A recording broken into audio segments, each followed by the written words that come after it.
Well, Joyce, Kim Potter was a police officer in Minnesota when she shot and killed Daunte Wright. She said that she confused her sidearm with her taser.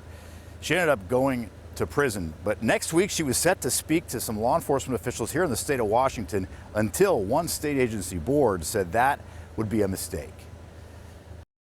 I talk to him every time I'm out here, and I feel like he hears me, so it brings me a sense of peace. Daunte Wright's mother, Katie, is hurting again. Whenever I hear Kim Potter's name or hear her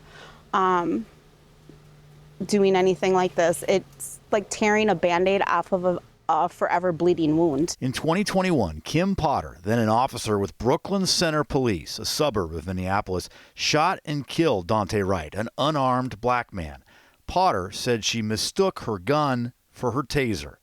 After a manslaughter conviction and 16 months in prison, Potter was hired by the Washington Liquor and Cannabis Board to speak to its law enforcement officers. You'd like to think whoever was organizing it would think this could be controversial. Liquor and Cannabis Board Chair David Postman says when the board learned about the event from the Seattle Times, it was canceled out of respect for Wright's family.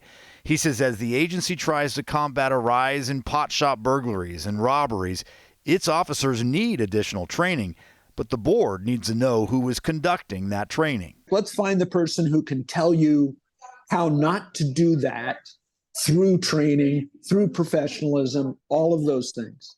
I don't know that you need that story from that storyteller. It's not her story, it's my son's story. Daunte Wright's mother says she was relieved to hear the event had been called off. Nobody can learn from that.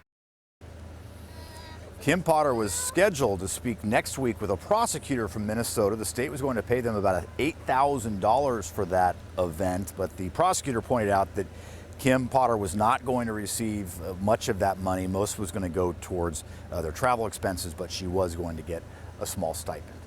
Joyce, back to you. So the chair says the scheduling happened without his knowledge. Is the agency doing something about that?